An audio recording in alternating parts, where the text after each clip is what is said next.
Madame, Monsieur, bonjour et merci de nous rejoindre dans ce 13h Bénin. Voici pour vous le sommaire. Tout comme les élèves du primaire, du collège, les plus petits enfants ont également démarré cette nouvelle rentrée. C'est une première expérience pour la plupart de ces enfants. Ambiance dans les écoles maternelles avec les enfants qui font leur premier pas. C'est un constat que vous allez suivre dans un instant.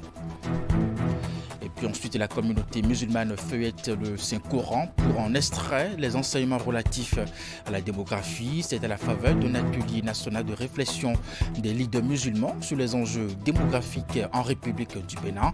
Le but visé est de faire connaître au terme des travaux la position et les orientations de l'islam sur cette thématique qui fait grand bruit depuis quelques mois. Et puis enfin, les leaders du mouvement politique dénommé la Sentinelle républicaine sont sortis de leur mutisme. Après un long silence sur la situation politique au Niger, ils ont donné de la voix à la faveur d'une conférence de presse avec les professionnels des médias tenue ce mardi à Cotonou. Ils ont salué la position du Bénin portée par Patrice Talon et celle de la CEDEAO. Voici pour vous donc le sommaire de cette édition. À nouveau bonjour et bienvenue. Merci de nous rejoindre, tout comme les élèves du primaire et du collège. Les plus petits enfants ont également démarré cette nouvelle rentrée. C'est une première expérience pour la plupart de ces enfants.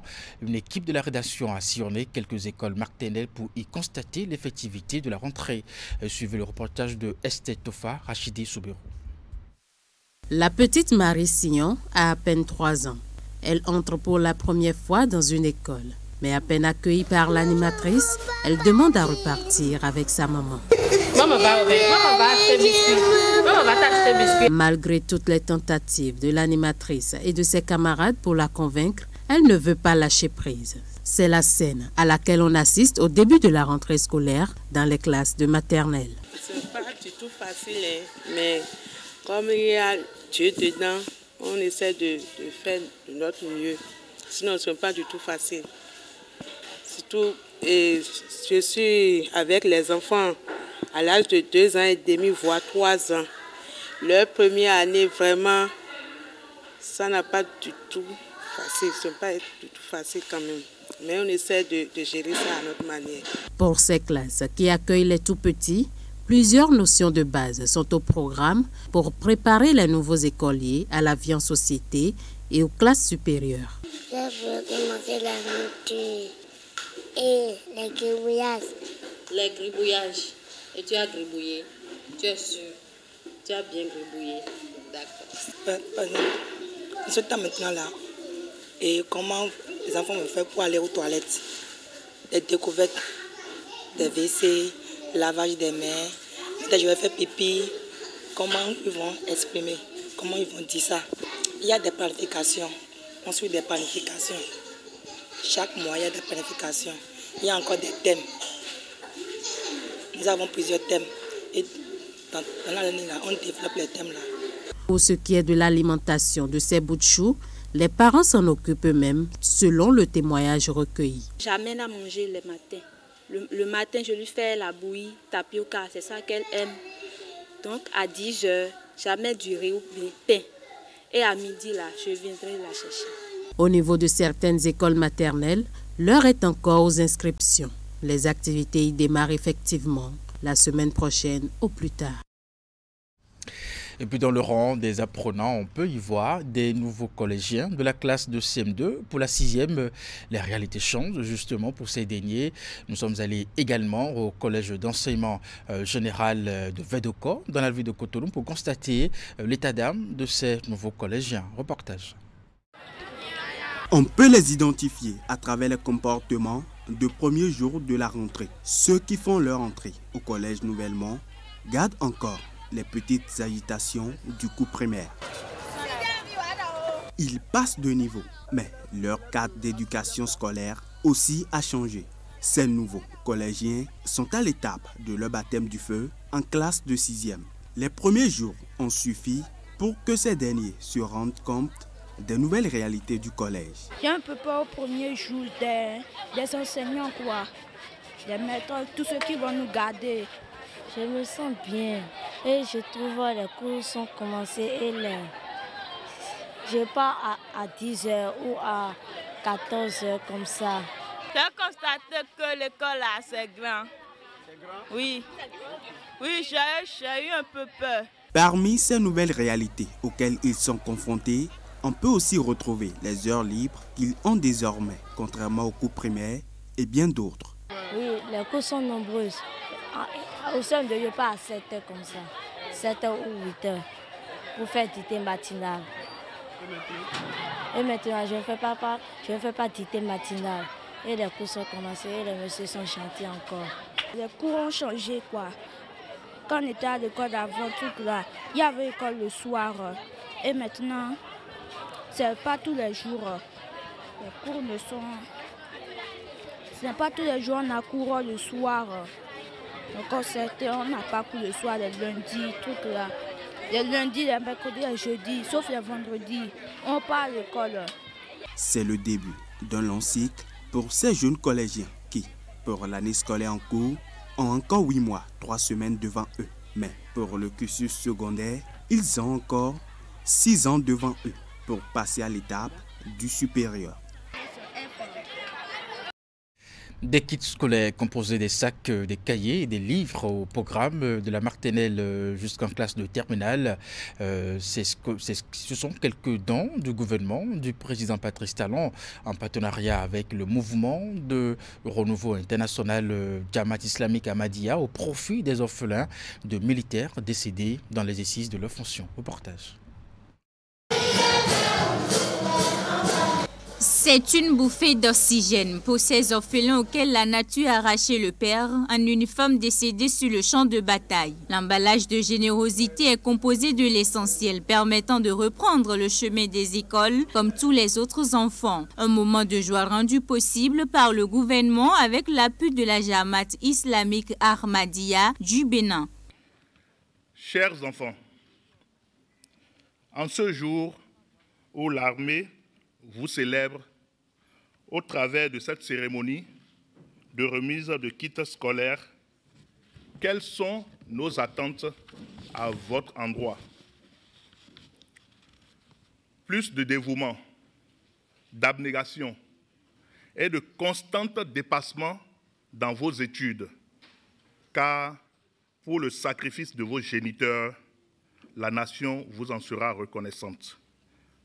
Le meilleur cadeau que vous pouvez faire à tous les donateurs, c'est d'avoir de très bonnes notes à la fin de l'année.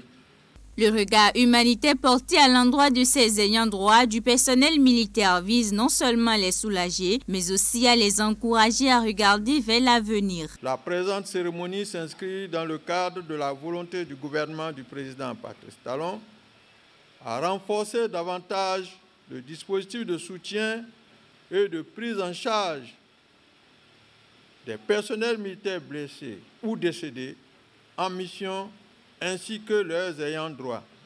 Le geste est prévu pour couvrir tous les autres départements du Bénin. Les bénéficiaires ici sont repartis avec la promesse de commencer et d'achever l'année scolaire avec des résultats encourageants. Et puis à l'instar des enseignants et apprenants des autres villes du Bénin, ceux des collines ont repris également le chemin des classes. À cet effet, quelques établissements ont reçu une délégation conduite par l'autorité préfectorale. L'équipe est allée donc constater l'effectivité de la rentrée à l'école primaire publique Palaïnan. Salou Odoubou, à sa suite, ont procédé au lancement des activités dans les cantines. Une séance d'échange a également eu lieu. Voici le reportage. Maternelle, primaire ou secondaire, les lieux de savoir ont ouvert leurs portes ce lundi au Bénin. À l'instar des écoles des autres régions, celles du département des collines ont également repris les activités. Au collège d'enseignement général 1 de Panouian, les professeurs, élèves ainsi que les membres de l'administration ont également honoré le rendez-vous. Partis au contact de ces derniers dans le but de constater l'effectivité de la rentrée, la délégation préfectorale s'est aussi réjouie du démarrage des cours, occasion propice pour prodiguer des conseils aux apprenants. La rentrée a commencé, vous devez faire un bilan à votre niveau, ce que vous avez fait l'année passée et ça n'a pas marché et vous allez corriger pour cette année et comprendre que la rentrée c'est le premier jour déjà et dès que vous avez les cours, il faut savoir qu'il faut déjà commencer par les apprendre. Vous devez vous organiser. La réussite de l'élève, ce n'est pas à la maison. c'est dans les classes. Au moment où un enseignant dispense son cours, l'élève doit avoir ses yeux fixés sur l'enseignant pour écouter ce que l'enseignant est en train de dire. Si vous ratez, si vous ne suivez pas bien votre professeur, vous rentrez ce cours-là, vous n'allez pas le maîtriser. Donc que cette année vous apporte la réussite totale.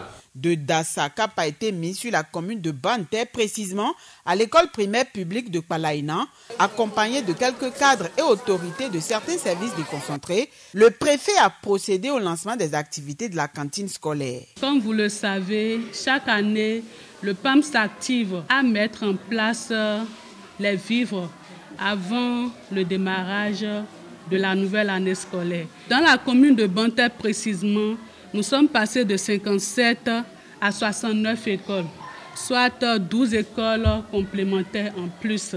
Lorsqu'on amène la cantine dans une école, c'est pour que les enfants aillent vraiment à l'école, mais mangent correctement. En fait, je voulais vous inviter à faire en sorte qu'il n'y ait pas de cas de cambriolage. Parce que si les vivres sont volés, ça fausse les calculs et ça met à mal le programme. La conséquence, c'est que les enfants ne pourront pas manger.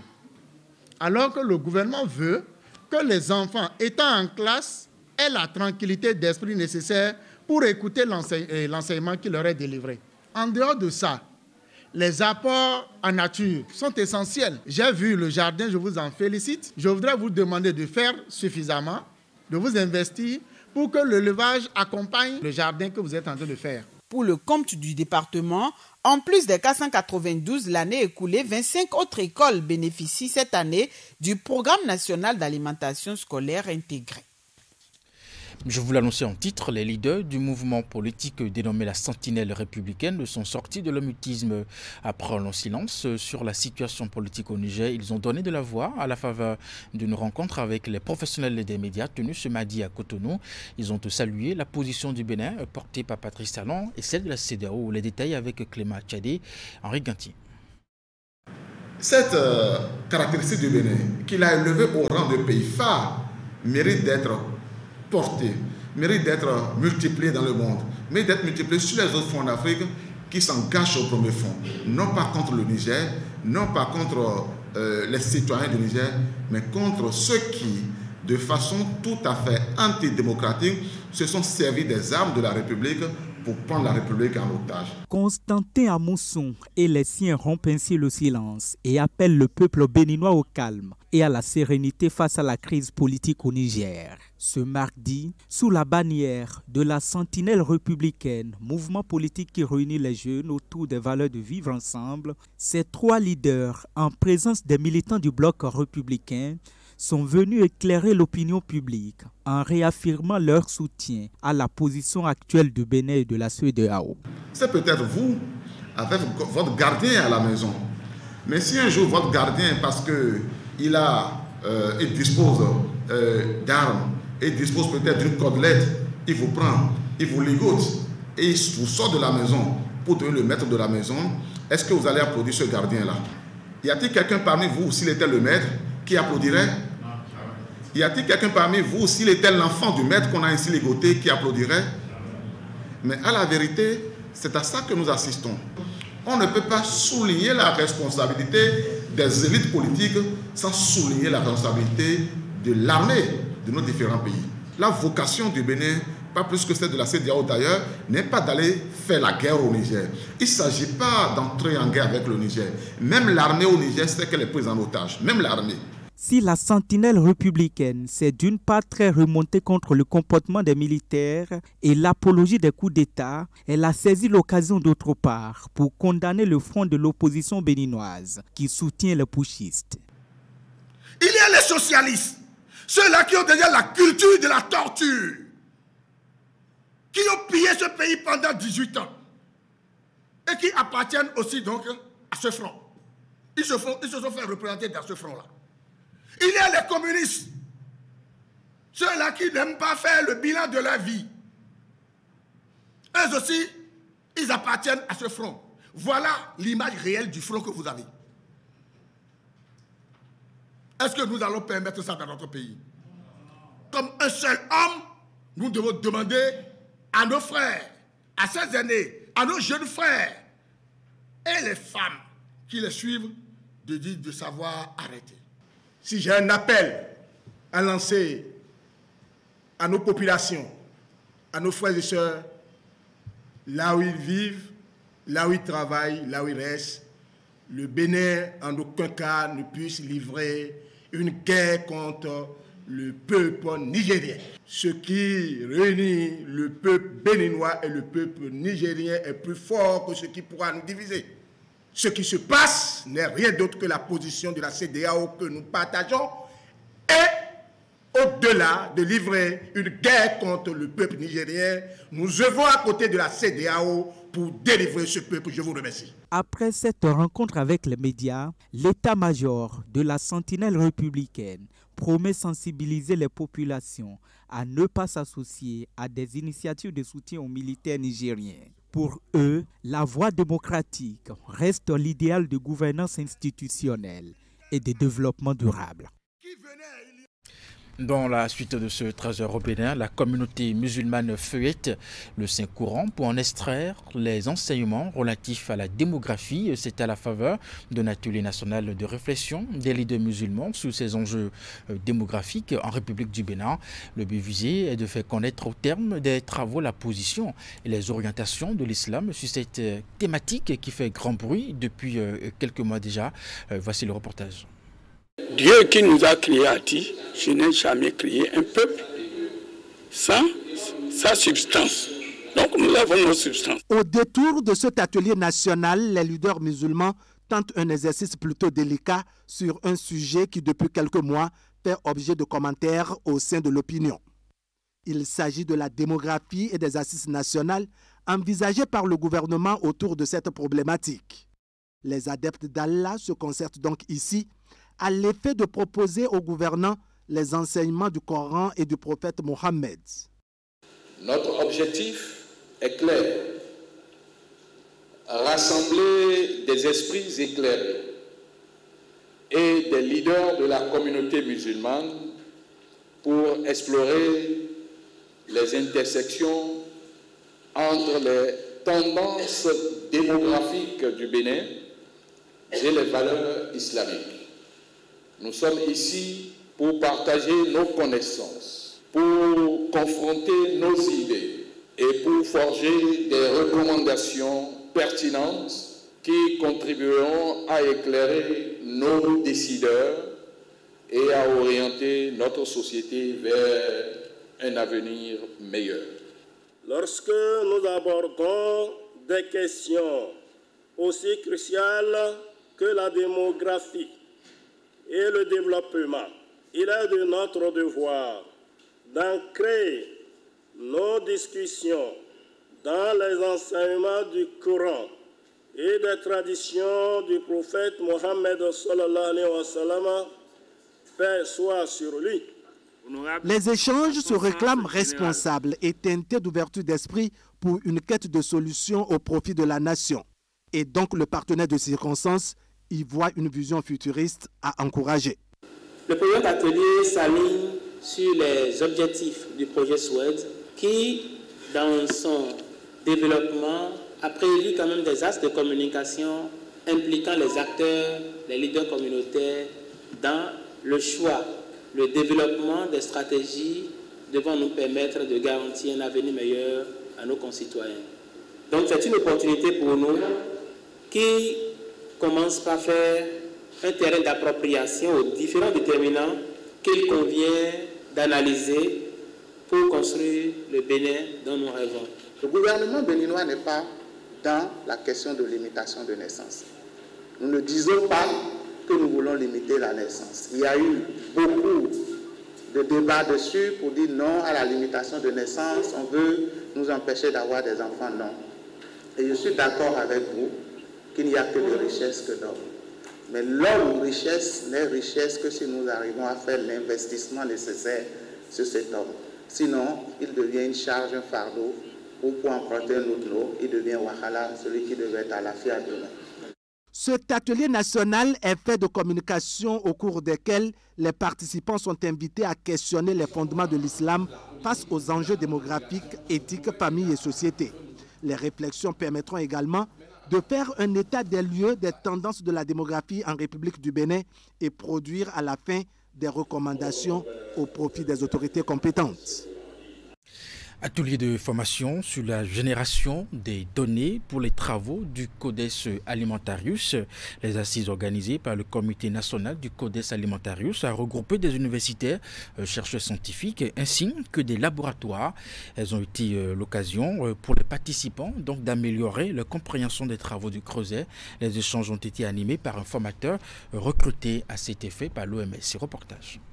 La session tient lieu de cadre de renforcement de capacité des participants. Elle a réuni des universitaires, chercheurs, scientifiques et laboratoires. Ils sont invités par le Comité national du Codes Alimentarius. Ces assises ont été l'occasion de mieux connaître les mécanismes de génération de données scientifiques pour soutenir les travaux d'élaboration des normes Codes ainsi que les contraintes y afférentes. Le système du Codes offre à tous les pays une occasion unique de participer à la formulation et à l'harmonisation des normes alimentaires.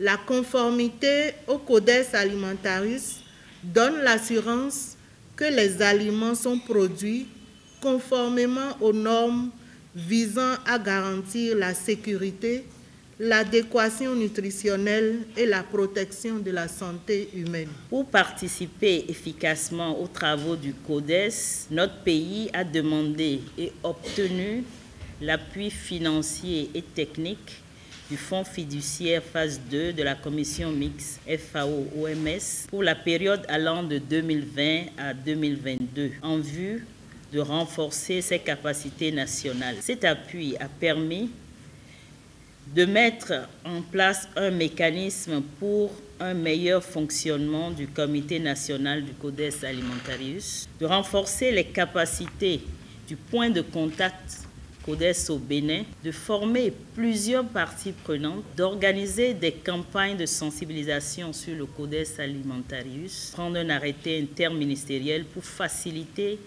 l'intégration des normes Codes dans la réglementation nationale, d'organiser des sessions du Comité national du Codes Alimentarius, participer aux foires et d'opérationnaliser une interface web pour le Comité national du Codes Alimentarius, etc.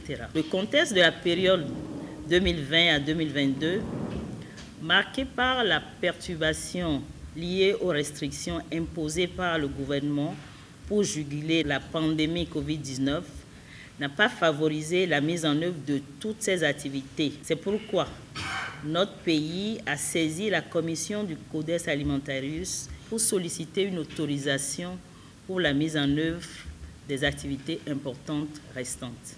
C'est dans ce cadre que cette formation a été autorisée. Les échanges ont été animés par un formateur recruté par l'Organisation mondiale de la santé. Ils ont permis aux participants d'avoir une bonne compréhension des travaux du Codes Alimentarius et d'échanger sur les meilleures approches pour permettre la prise en compte des données issues des travaux scientifiques béninois par les groupes mixtes FAO-OMS du Codes Alimentarius. Et pour finir, sport à présent, tournoi de football de solidarité et de l'avenir, TFSA. La compétition est initiée par le journaliste Jean-Marie Cédolo et vise à rassembler les jeunes des collines autour d'une distraction saine pendant les vacances afin de dégager des talents cachés. L'événement est à sa 11e édition cette année. Elle s'est déroulée en 2 phases, dont la Coupe TFSA et la Super Coupe TFSA, dont la finale a opposé Guépa FC de Tchokodo, de Savalou et Star de Dassa. La rencontre s'est soldée par le score d'1-0 en faveur de Guépa FC de Tchokodo. Voyons tous ces détails avec Imet Lamoussou et Georges Vaudonon.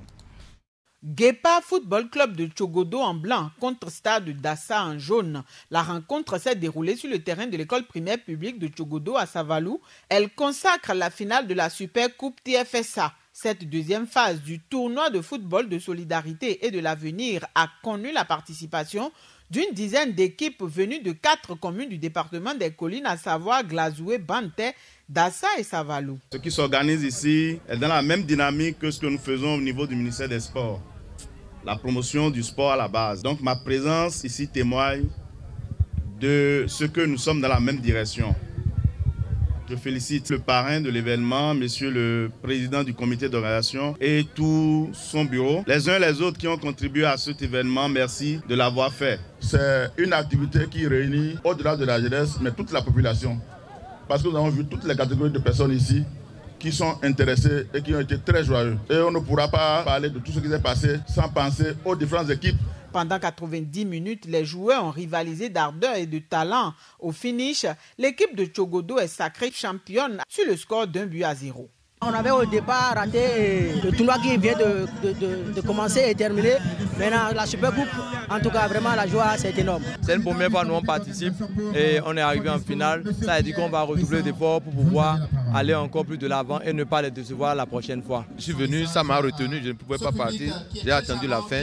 C'est pour dire que c'est très bien organisé. Je remercie donc le parrain de cet événement pour les efforts fournis. Pour cette 11e édition du tournoi de football de solidarité et de l'avenir, 2 compétitions ont été organisées. La Super Coupe TFSA a été précédée de la Coupe TFSA, remportée par Scorpion Rouge de Tchéti à l'issue d'une rencontre qu'il a opposée à Gepa FC de Tchogodo.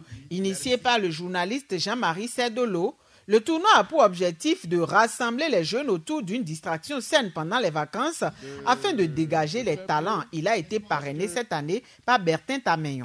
Vous avez constaté l'animation en ce moment. Ce n'est pas la première édition, nous sommes à la 11e édition. Ça veut dire qu'il y a déjà 10 éditions par le passé. Nous comptons poursuivre avec cette organisation. Par exemple, pour l'année qui vient, s'il plaît à Dieu, nous allons étendre cet événement aux autres communes du département. Parce que jusque-là, nous avons couvert 4 communes sur 6.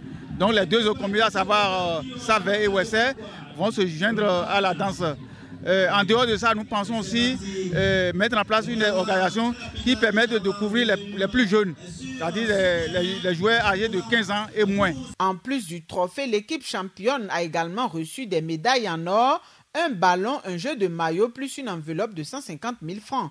Le vice-champion ainsi que le groupe de joueurs classés 3e ont aussi été récompensés. Mesdames et messieurs, c'est bien la fin de cette édition. Merci de l'avoir suivi, de votre fidélité au programme de Canal 3 Télévision à 16h. Retrouvez votre bulletin d'information 19h30, la grande édition de la soirée. Jusque-là, portez-vous bien et à très bientôt.